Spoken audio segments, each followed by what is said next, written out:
Okay, I wanted to do a review of the first 2 weeks and give you a sneak peek of what's going to come up. Largely because we have this week off, so I wanted to get everybody a chance to catch up if you've missed anything. For those of you who have not been able to make it to class yet, this will kind of give you an idea of what we've done. And then also, I really just want to get everybody on the same page so that moving forward we can kind of make some big progress hopefully over the next few weeks. So I want to think about this in the context of the rubric, and we talked about this in class a little bit, and then I gave you a study guide to kind of help you think about this, but I'll be coming back to this idea of grading using a rubric so that you know how you're doing in the class and that you can kind of see where you need to go. So I kind of use this metaphor here of a race, right? So you've got to start and then you've got to finish. So here on the start, you tend to already be, and this is because I've been doing this for 13 years, I just know kind of where students tend to be on this scale. It doesn't mean that you have to be, but this is just very common, largely because this is a new class for you. And I found the same things when I taught a class at Columbia, and it's pretty common with law students as well. So kind of no matter how old you are or how experienced you are, studying law in a kind of systematic way is new for most people. So you kind of start in this area that needs revision, right? And again, I said in class, it's not because this is wrong. Part of it is right. It's partially correct, but it's just a little bit too simplistic and you're missing a lot. So we want to get to this point where you're able to get more complicated in your answers, see things less black and white and a lot more gray, start to understand that things are flexible, or what we use the word malleable. You can change it. It's like dough for bread. And you want to see that legality narratives are different depending on your experience and your standpoint. And so over time, you're going to kind of go into a working out phase, and this is going to be, I think, for the next few weeks for most of you. And then you'll start to get there. Things will start to click. You'll start to see how the things relate. And this might happen because of the readings you're doing. It might be from class discussions. It might be from quizzes. Each of you is going to be different because you learn differently. Some of you will be the same, and so you'll be able to talk with each other about how you're kind of practicing or how you're studying, and you might learn from other people's differences. And so this is kind of this maybe messy time for a few weeks, but the goal is that we get somewhere between getting there and you got it. Not everybody's going to get there all the way. Or remember, you might have a little bit of the working out, but you might get it in other areas, right? So each of these will be kind of flexible depending on you. Now, I want to remind you, if we thought about it just from a points per view, or just how you normally get graded in most of your classes, these have been the assignments over here on the left-hand side for the first 2 weeks. And so I'm using an example from the morning class, that if we were just using a grading distribution that's very common, then 3 of you would get an A, 4 of you would get a B, most of you would get a C and a D. And this is partially because of your points, right? There's a big gap. I mean, if you thought about it, if the A is 69 points and then a C is 37 points, that's a big gap, right? There's a big difference between the number of readings and the points that you've been assigned, how well you've done comprehending these or how well you did on the quiz. And then you think about it this way, right? There's 20 students in this class now. We've lost a few. But, you know, look at this kind of just these statistics, right? So 12 students out of 20 have perfect attendance, right? So we've already got 8 to 9 students, right, who are not able to attend the first 2 classes. 6 of the students have been able to do 1, right? So that's 18 students have made it to 1 of our classes. And then there's 3 students who have 2 absences or more. 1 of those students out of the 3 has dropped the class, right? So that's how we get 20. Now, the good news, right, is that 19 out of 20 students were able to do the discussion board. So we know who you are. You've got a question that you asked about the class, and you're engaging with your peers. So that's great news, right? That's the kind of activity we want in this class. On the negative side, right, only 8 students have completed the ungrading assignment. So they might not be, you know, most of you might not be sure of what's going on. That's one of the main reasons why I'm making this video now. 11 students have taken the first quiz, and so you already have a score in Blackboard discussion board to see how well you're doing out of 7 possible points. So you got your score is based on how many correct answers you got. The other issue, you know, if you see like a lot of students were able to complete the syllabus annotation, so you should have an idea of how this course is working. You know where the weekly assignments are, but that doesn't, that doesn't mean you're doing the weekly assignments, right? So 10 students, only 10 out of 20, so half the students read the Chapman article, the one we talked about in class. Less than that have read the Black Lives Matter resistance, civil rights history reading, and so it's going to be hard for you to understand the main concepts as we go into week 3 if you haven't done these readings. It's not impossible, but it will be harder for you. Only 3 students have actively engaged with the legal vocabulary, so again, do you have to do it? No, it's up to you, but certainly those 3 students are going to have an advantage. 12 students have been able to finish the reading about what criminal justice majors think about and motivation and what we kind of need to do as educators, and so that's good, right? Good that you're thinking about that, and we'll think about how that applies to this class. And so those are some statistics just to let you know this is how students are engaging with the material all over for the first 2 assignments. And there's lots of different reasons, right? The first 2 weeks of class are confusing. It's a sprint, right? I feel stressed out in the first 2 weeks, and then it starts to get easier for me. So I imagine it's the same for you. Some of you, it's going easy. You really like this. You like the chaos, and so we're all at different stages, and we'll kind of hopefully even out over the next few weeks. So one issue, if you think about it, right, is that there's a pretty simple presentation. This is kind of testing, how well you're able to just apply your skills that you've kind of already attained in your K through 12, your high school education, and maybe some other community college classes.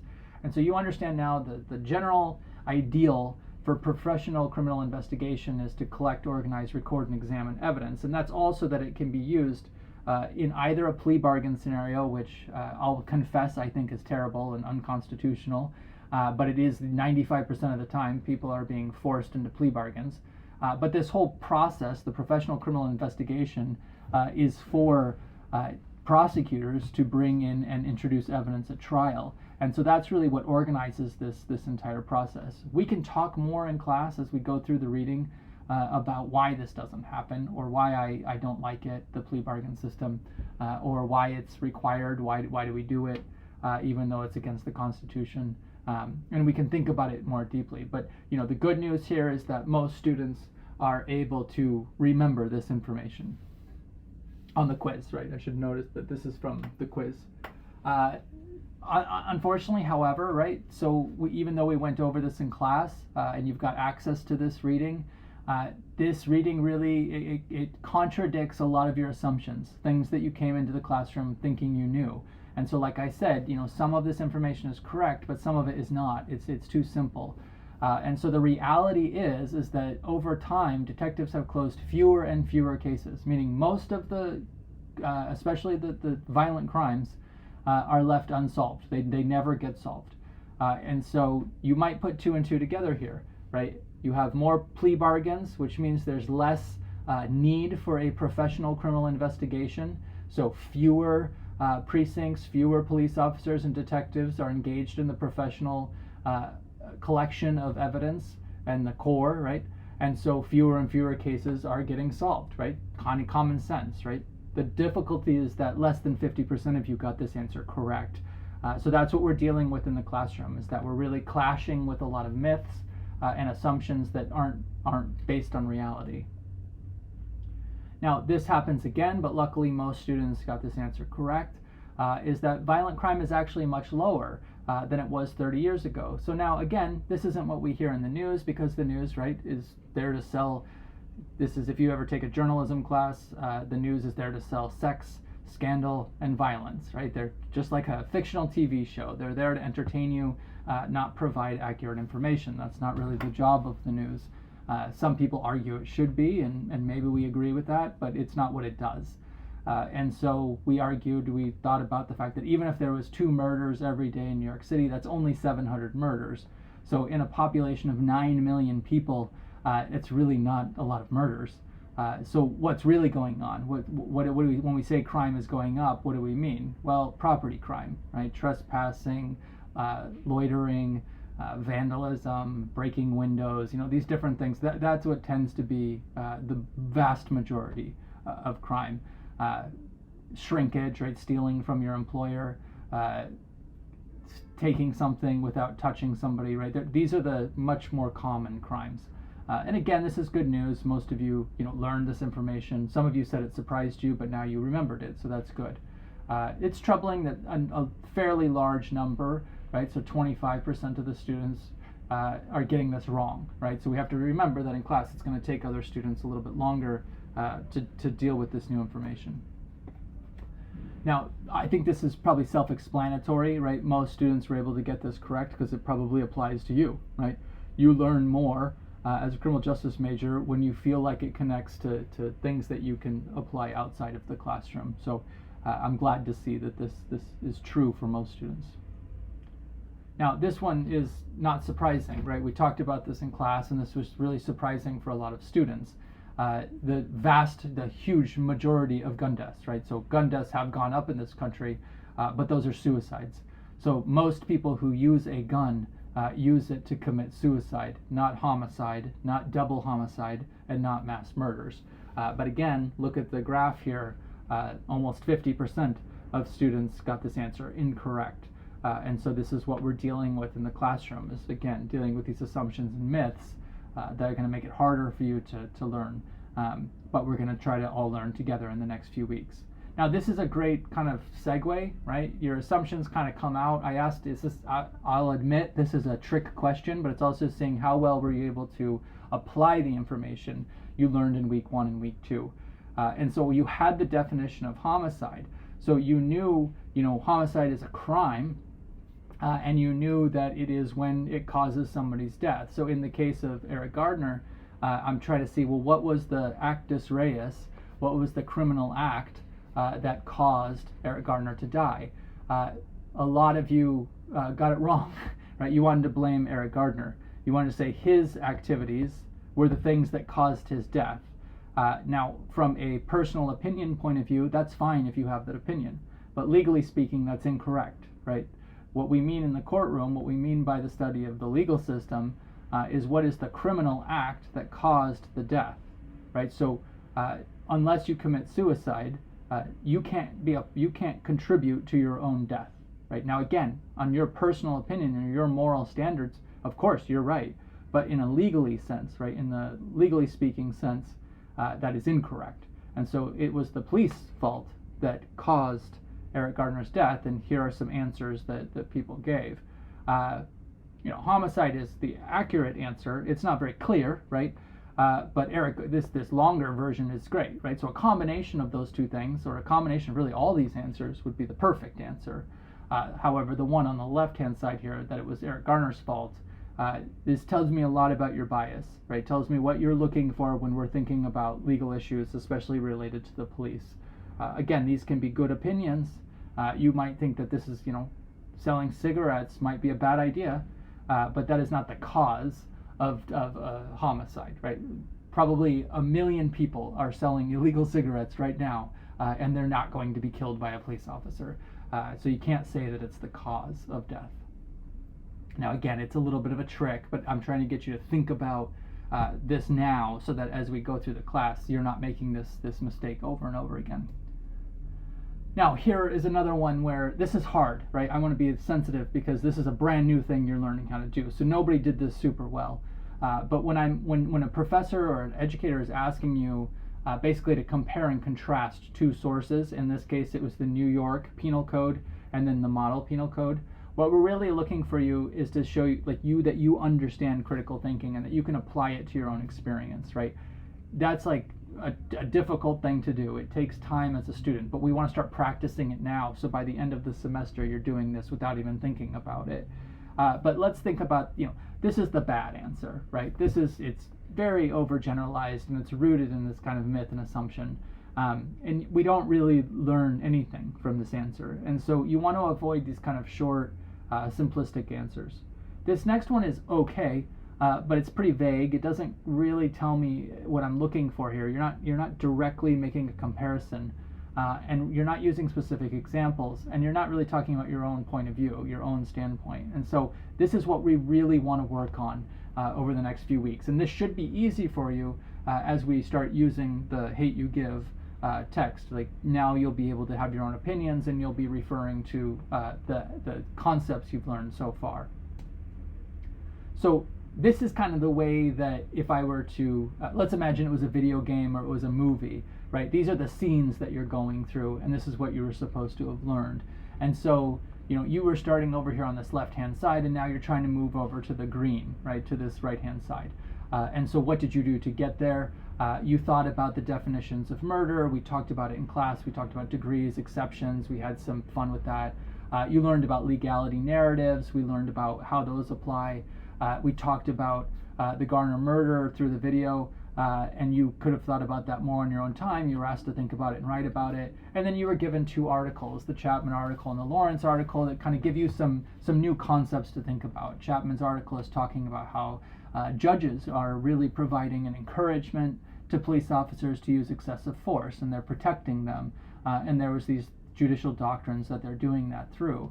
And then Lawrence is getting you to see that the reason why Black Lives Matter and other activists are using the word, their expression of reality, is to help us all understand that they're in a struggle against this dehumanization of being treated lesser than and being essentially hunted by police officers, and that this is not because of the individual police officers. Of course, there are bad police officers, just like there are quote-unquote good police officers, but that the system itself is rooted in white supremacy, right? Saying that one type of person is better than another type of person, and this has been established in the Constitution, in the history, and in everyday practice today. And so protest is the obvious expression of that abuse of power, right? People are going to say, I don't want to be abused, I don't want to be dehumanized, and so they're going to struggle against it. And so this kind of comes into these statements that you want to start to memorize, right? That sure, you're correct, right? That law, in one sense, is an exercise of power called domination that requires people to comply even when it's an abuse, and that's a command that a police officer or similar person is giving, and there'll be consequences if you disobey it, and that will include violence and possibly death.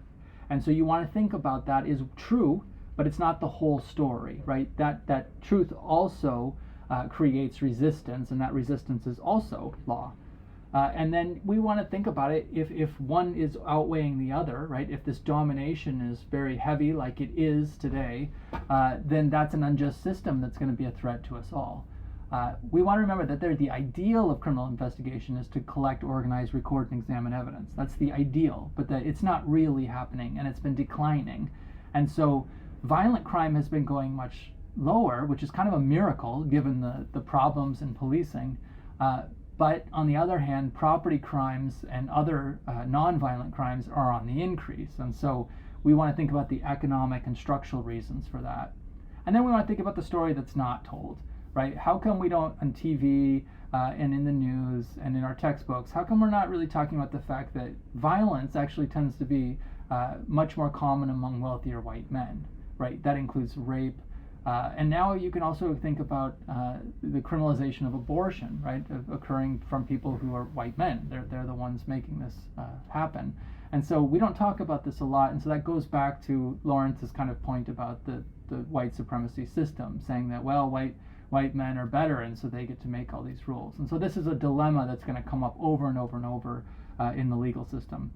And then just to think about this issue of fewer and fewer cases getting unsolved. This is really a bad sign that the system might be broken, right? It needs some serious reform, if not replacement. And then just to understand that legal resistance, or being up against the law, that narrative, is all about trying to express and articulate, right, to clearly say out a story that validates this common experience that we're all in, right? That some people get treated better than other, and that some people are constantly having to struggle against it. And so to better understand that, we really have to listen to these stories and think critically about them.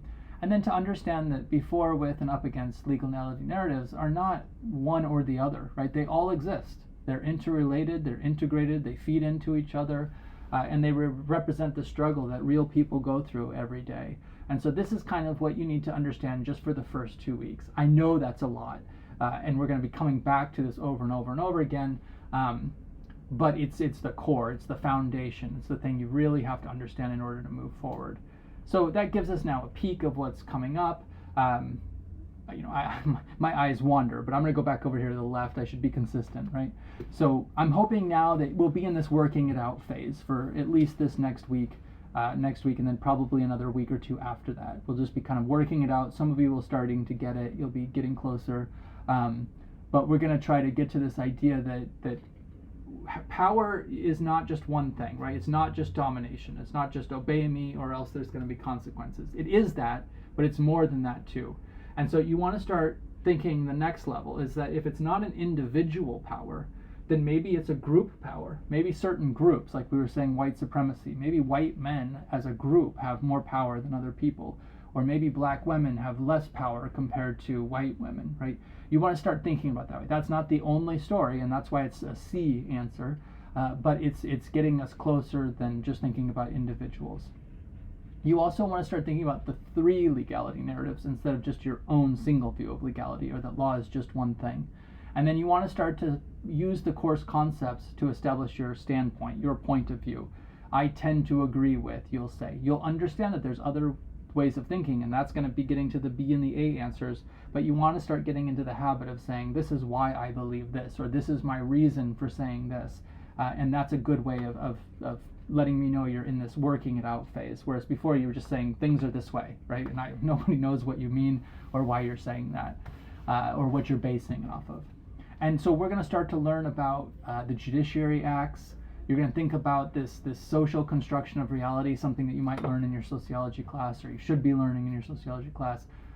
In the framework of criminal justice, is that it really starts with this idea of the executioner, right? Somebody who's actually going to kill people, right? We're going to say it's okay for you to kill people so that other people don't die. It's an interesting concept. It's not a fact or a reality that is applicable to every situation and to every culture. It's one that's pretty common in the United States.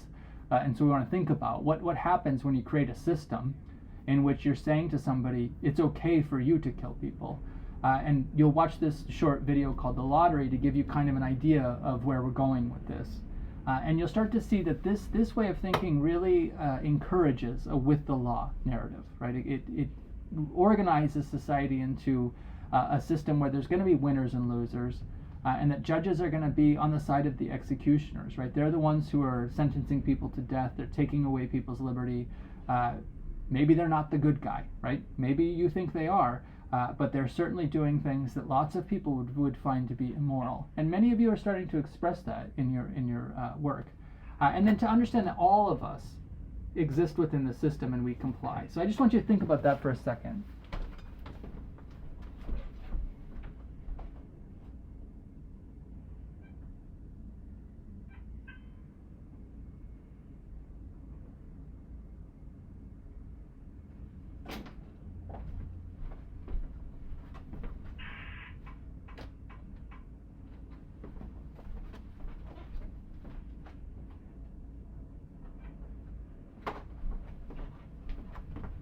Okay, so you're thinking now, hopefully, I'm a part of this system and I'm complying with it. In other words, the system doesn't exist outside of you, right? It existed before you were born, of course, but now you enter, you have a choice.